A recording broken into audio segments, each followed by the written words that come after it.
and in the mood for candy. Right? Without guilt. I just want the candy. Right? And when we're in that space, we don't need to worry. We don't need to save face. Right? Your face can't be lost. It's right here. So you don't have to worry about saving face. The only punishment is self-punishment. The only punishment that's real. My guess is that in the life review that we'll all experience, when we leave these bodies, there won't be any regret for what we went for. Right? And any humiliation that was thrown at us would be like dust, immaterial. I said this before, but one of the things that I like best about the Fool is that he doesn't have to have it all figured out before he knows what's going on.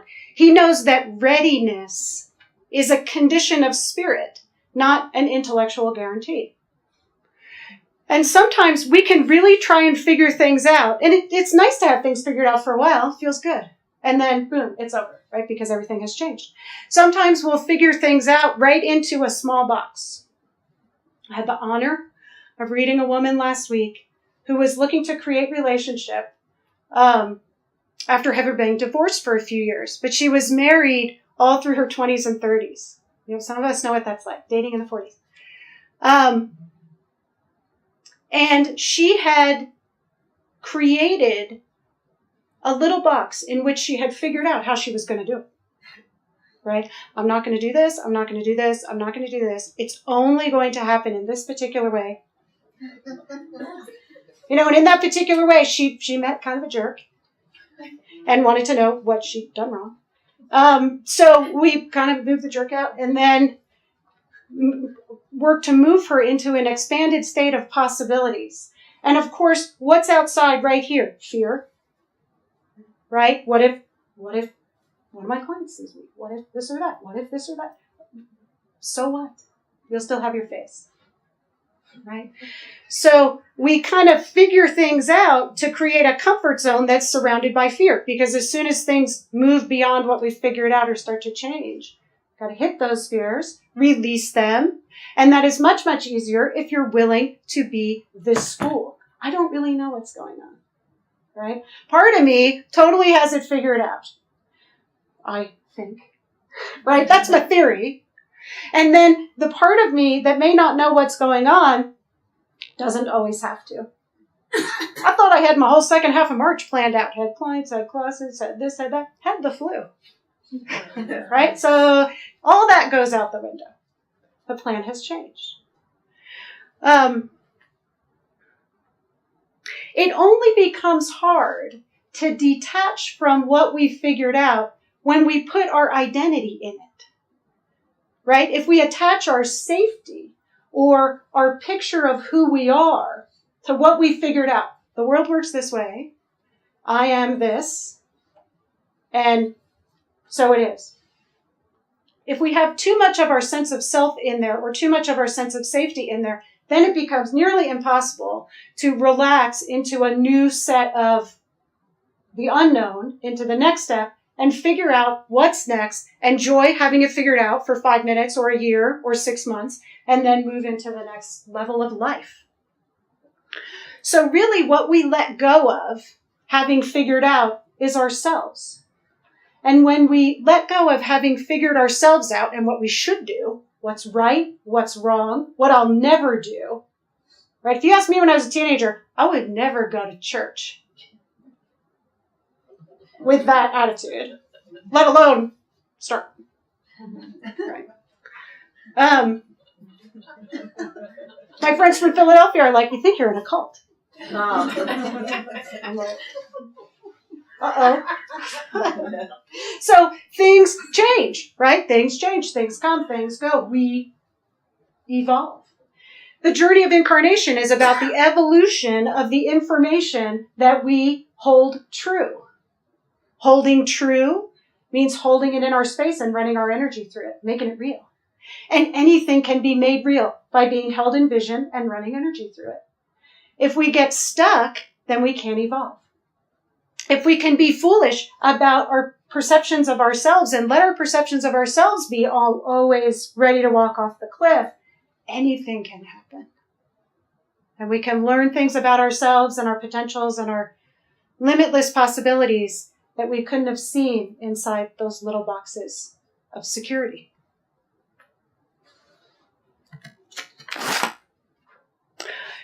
It's a great time to be a fool.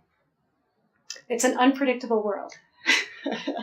What's true today might not be true next week, right? In so many ways, in terms of what energy is being run through, what picture of reality, in terms of scientific realities. So it's a great time to be pretty loose about reality and commanding of what I'm choosing for myself. So although there might be a culture that enjoys watching the fall, most of us choose to not participate in that part of the game. In one of the interpretations of the Tarot deck that I read, there's a little piece that says, in the game of Tarot, the fool has a unique role. Playing the fool exempts the player from the rules of the game. Right? So I can be participating. I can be loving people and the world and showing up. I don't have to dive in to every program of reality that's laid out for invitation.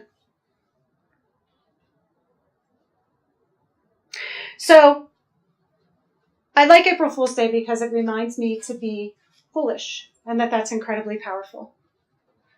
Both in terms of having things figured out and in terms of willingness to go forward, follow my dreams, maybe look like an idiot on occasion, and move forward. So I invite you to take this card and this perhaps hero out into your day. And I'd like to do a little meditation if you'd like to bring forward your inner fool. Right? The inner part of you that's free to jump off the cliff. The dog is coming. Right? Love that. The dog's like, oh no. And maybe release some structures of what you figured out. So if you want to participate, you know what to do. Close your eyes and start to focus on that inner world of yours. If you don't want to participate, hang out, be neutral. Give the meditators space to do their thing.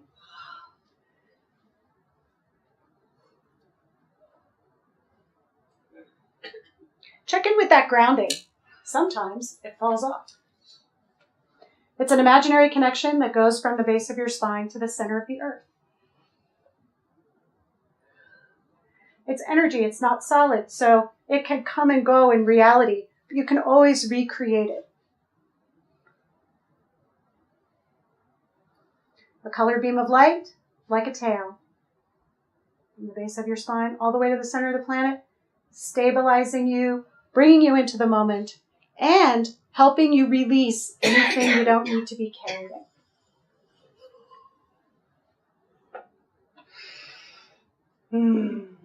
Would you find the middle of your head, 6th chakra? And imagine that bubble around you.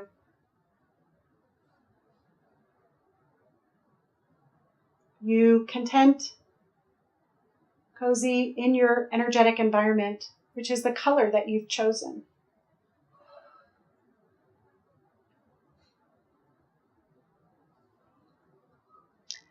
And for a moment, would you declare yourself exempt from the rules of the game?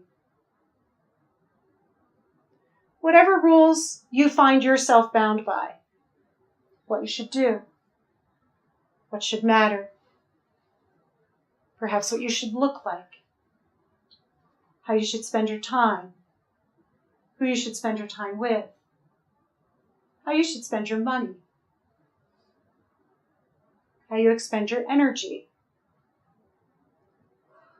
Wherever you find you get caught, would you put yourself on pause? Play the fool, step out of it.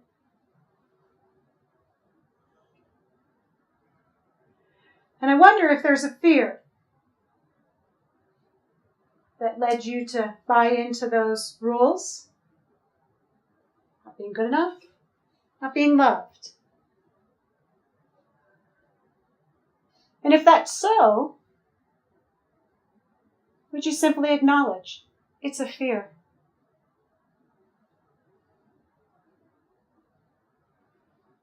If there weren't the fear, and you were exempt from the rules,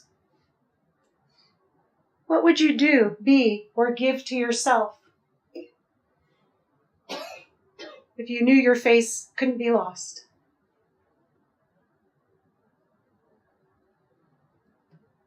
Is there something you think about for yourself, but you hold back because it doesn't seem to fit in your picture of who you are? That picture is very, very flexible.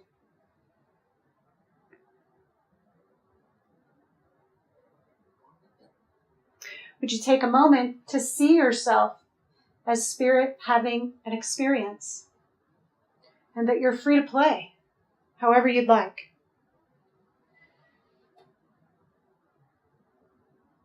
You are a prince or princess of the other world in your travels through this one.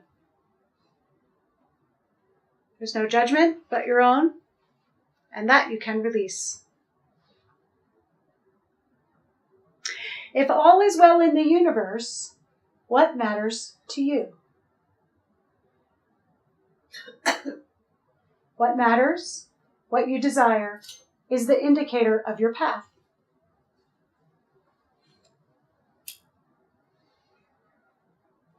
Desire is the fuel for the direction of your nature.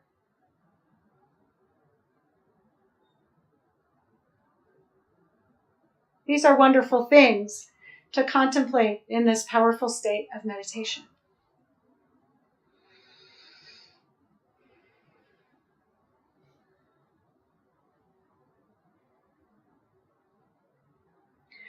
Let's top it off with a big gold sun. Would you create that big golden ball or big gold sun above your head? And this time, would you fill it with the word freedom? Freedom like the Fool has. To follow your heart, to follow your vision. To not be bound by rules or others. Create that big golden ball above your head, put the word freedom in it, watch what happens. The sun or ball will absorb the word freedom and become it.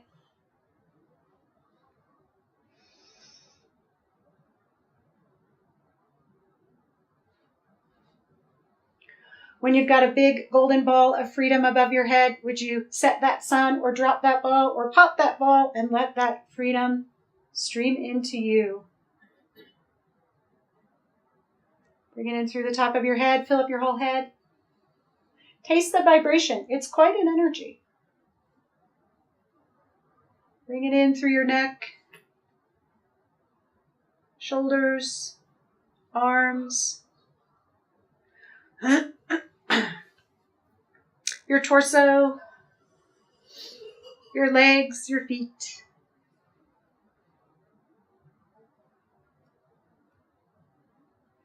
If the body wants to yawn, that's pretty normal. Meditators often yawn. Let that body fill and let the freedom spread into your environment, the aura bubble.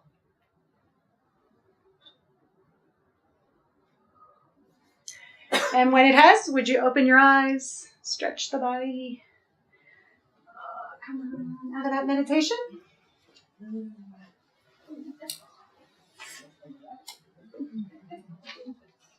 Would you turn to somebody near you? Would you say Happy April Fool's Day? And anything else you'd like to say?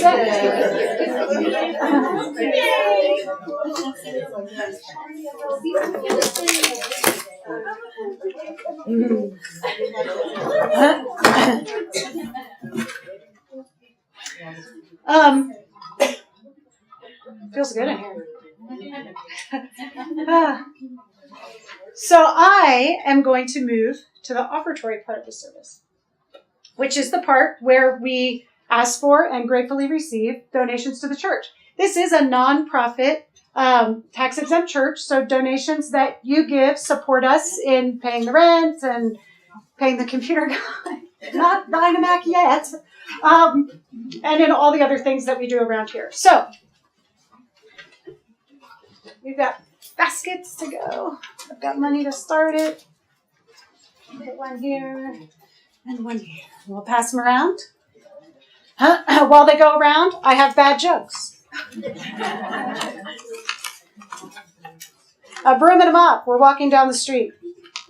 The broom says, I think I'm going to have a little whisk. Huh. The mop says, that's impossible. We haven't even swept together yet. I know, I said it. I only had that one. A man speaks frantically into the phone to 911. My wife is pregnant and her contractions are only 2 minutes apart. Is this her first child, says the operator. No, you idiot. This is her husband. Like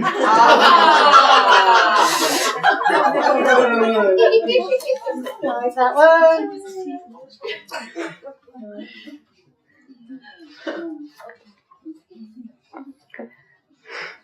Cat haiku. You kind of have to see these, but they're fun. The rule for today. Touch my tail, I shred your hand. New rules tomorrow. There's one more good one here. Where'd it go? You never feed me. Perhaps I'll sleep on your face. That will sure show you.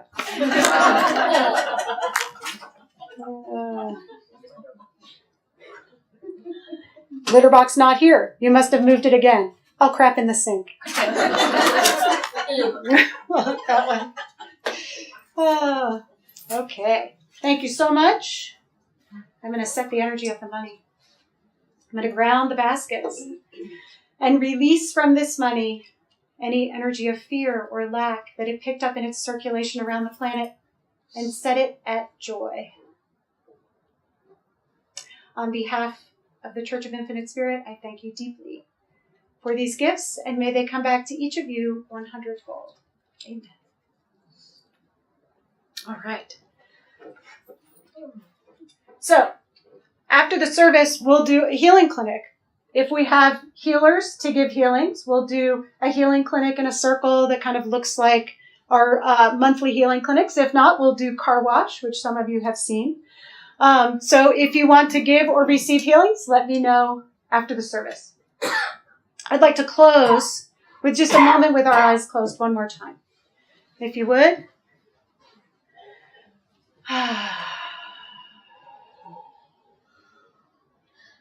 Just a moment of groundedness, breathing, and freedom.